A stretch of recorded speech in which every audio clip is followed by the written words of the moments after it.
Hello, আমার HTML সিরিজে আপনাদেরকে স্বাগতম জানাচ্ছি। আজকে আমি আপনাদের দেখাবো কিভাবে HTML এলিমেন্ট স্টাইল লিস্ট করা যায়। ঠিক আছে? মানে স্টাইল করা যায়, ওকে? ওকে, আমি একটি ফোল্ডার ক্রিয়েট করে নিয়েছি বড়ের মতো HTML নামে। এটা আমি হচ্ছে VS কোডে ওপেন করব, ওকে? VS কোডে ওপেন করে নিচ্ছি।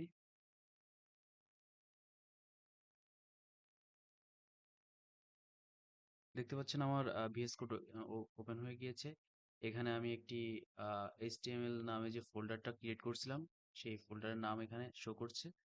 এবার আমি এখানে হচ্ছে একটি ফাইল ক্রিয়েট করব যেটার এক্সটেনশন হবে হচ্ছে HTML, okay? Index dot HTML।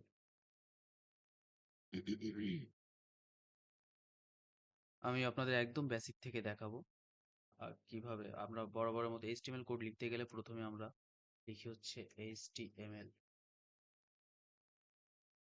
Full stack HTML, and then এটার ভিতর হচ্ছে হেড হেড ট্যাগ আর হচ্ছে বডি ট্যাগ, ওকে? আমরা এই বডি ট্যাগের ভিতর যেটা লিখবো সেটাই ওয়েব পেজে শো করবে, ওকে? ধরুন এখানে আমি একটি এলিমেন্ট নিচ্ছি, h1 h1 হেডারটি নিচ্ছি আমি। এখানে ধরুন লিখলাম হচ্ছে দিস ইজ এ ডগ, ওকে? এখানে দেখতে পাচ্ছেন আমি h1 নামে একটি ট্যাগ নিয়েছি, হেডার ট্যাগ, ওকে? h1 এখানে আমি এটা এটা হচ্ছে একটা এলিমেন্ট। এই সম্পূর্ণটা হচ্ছে একটা এলিমেন্ট। এখন এটা আমি ওয়েব পেজে একটু শো করাতে যাচ্ছি। গো লাইভ। হ্যাঁ, দেখতে পাচ্ছেন দিস ইজ এ ডগ। এই যে এখানে আমি যেটা লিখছিলাম সেটাই শো করছে, this is a dog, okay? This is a dog. এই যে font this is a dog, এই ফন্টটা আমি চাচ্ছি যে গ্রিন কালার হয়ে যাক, ওকে? সো এখন আমি যেটা করব, উম, আমরা যখন একটা এলিমেন্ট ডিজাইন করতে যাব তখন আমরা স্টাইল অ্যাট্রিবিউট ইউজ করব। স্টাইল নামে যে অ্যাট্রিবিউটটা আছে ওটা ইউজ করব। স্টাইল, দেখতে পাচ্ছেন স্টাইল চলে আসছে, ঠিক আছে? আচ্ছা, আগে আমি আপনাদের একটু সিনট্যাক্সটা একটু দেখাই নি। সিনট্যাক্সটা হচ্ছে এমন যে style and than equal double quotation, এর ভিতর হচ্ছে CSS property, CSS property property হবে। আর দেন হচ্ছে কোলন, তারপর হচ্ছে ভ্যালু, ওকে? আশা করি দেখতে পাচ্ছেন। আমরা স্টাইল অ্যাট্রিবিউট ইউজ করব, অ্যান্ড দেন ভিতর হচ্ছে ডাবল কোটেশনের ভিতর সিএসএস প্রপার্টি, আর আর এটা হচ্ছে সেই প্রপার্টির ভ্যালু। এই সিএসএস প্রপার্টি আপনার যে কোনো কিছু হতে পারে, যেমন ধরুন কালার, তারপর হচ্ছে background colour, font size, font family, anything, ঠিক আছে? ওকে, আমি এখন এটা অ্যাপ্লাই করি।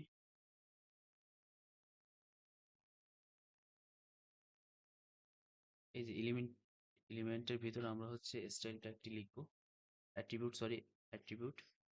এবার ধরুন আমি যে দিস ইজ এ ডগ যে টেক্সটটা লিখছি এখানে, এটার কালার পরিবর্তন করতে চাচ্ছি গ্রিন, ওকে? তো কালার পরিবর্তন করতে গেলে সিএসএস এর, আমি আপনাদের এইচটিএমএল সিরিজ এর পরে সিএসএস টিউটোরিয়াল নিয়ে আসবো, ওকে? সেখানে আমি আরো ডিটেলস আলোচনা করব এটা নিয়ে। আপাতত এখানে আপনারা এই সামান্যটুকুই জেনে নেবেন, ওকে? এখানে হচ্ছে স্টাইল করতে গেলে যে কালারটা চেঞ্জ করব আমি, সেখানে সিএসএস এর একটা প্রপার্টি আছে কালার, দেন কোলন। এবার হচ্ছে কালারের যে কোনো ভ্যালু দিব আমরা, ওকে? এখানে, ঠিক আছে? যেমন ধরুন গ্রিন। এবার আমরা ওয়েব পেজে যাব।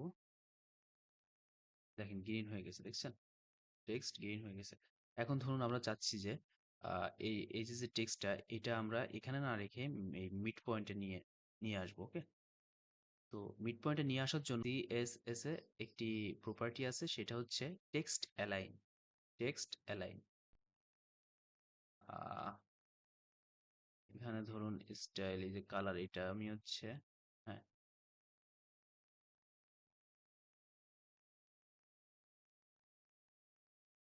এখানে হচ্ছে কালার না করে এটা হচ্ছে টেক্সট অ্যালাইন, টেক্সট অ্যালাইন।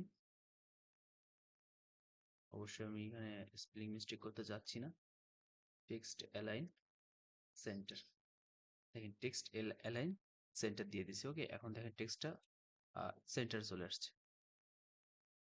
এখন আমি যদি চাই এখানে হচ্ছে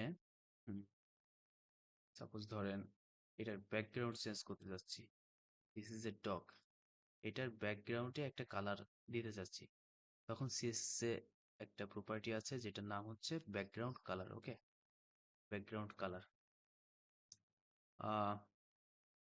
সেটার জন্য আমরা এখানে, আপনি চাইলে এখানে লিখতে পারেন ব্যাক, অবশ্যই এখানে, হ্যাঁ, ব্যাকগ্রাউন্ড, ব্যাকগ্রাউন্ড কালার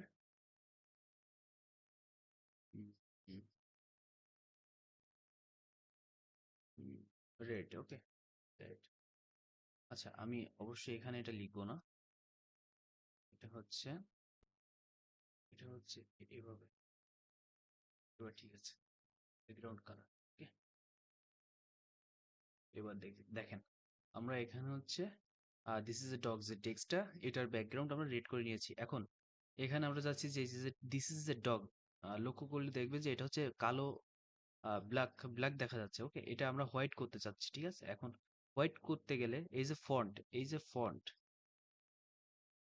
এই যে একটু আগেই দেখাইছি আপনাদের যে ফন্টের কালার চেঞ্জ করতে গেলে, টেক্সটের কালার চেঞ্জ করতে গেলে আমাদের সিএসএস এ একটি প্রপার্টি আছে যেটার নাম হচ্ছে সরি দুঃখিত, সেটার প্রপার্টির নাম হচ্ছে কালার। কালার দিয়ে আমরা টেক্সটের কালার চেঞ্জ করতে পারবো। ওকে, চলুন করে নেওয়া যাক। এখানে হচ্ছে কালার, কালার হোয়াইট, হোয়াইট, দেখেন কালার হোয়াইট। এগুলো হচ্ছে সব সিএসএস এর প্রপার্টি। ওকে, আরো বিভিন্ন ফন্ট রিলেটেড আরো প্রপার্টি আছে, যেমন ধরুন ফন্ট সাইজ। ওকে, এখানে হচ্ছে font size, this is dog, এটা অনেক ছোট দেখা যাচ্ছে, ঠিক তো? হ্যাঁ, এটা আমরা যদি চাই যে বড় করতে যদি চাই, তখন আমরা একটি প্রপার্টি ইউজ করতে পারি যেটার নাম হচ্ছে ফন্ট সাইজ, ফন্ট সাইজ। চলুন প্র্যাকটিক্যালি দেখা যাক। আমি এখানে একটু করে নিচ্ছি যাতে ভালো করে বোঝা যায়, ফর্মেট একটু করে নিচ্ছি। হ্যাঁ, একটা প্রপার্টি আছে সিএসএস এর যেটা হচ্ছে ফন্ট ফন্ট সাইজ। ওকে, এখানে আমি ফন্ট সাইজ দিব হচ্ছে 10 পিক্সেল, হ্যাঁ 10 পিক্সেল। চলুন দেখা যাক কি হয়। হ্যাঁ, দেখতে পাচ্ছেন আগের তুলনায় ছোট হয়ে গিয়েছে ফন্ট সাইজ। সো আমি এখানে চাচ্ছি আর একটু বড় হতে, হ্যাঁ, আগের তুলনায় বড় দেখাতে চাচ্ছি। সো আমি এখানে 50 পিক্সেল ইউজ করব। 50 পিক্সেল, দেখেন আগের থেকে বড় হয়ে গেছে ফন্ট সাইজ। আমি 80 পিক্সেল ইউজ করে দেখছি, আরও বড় হয়ে গেছে, দেখছেন? এটা হচ্ছে ফন্ট সাইজ এর ব্যবহার। ধন্যবাদ সবাইকে, এই লেকচার এই অবধি, আশা করি বুঝতে পেরেছেন।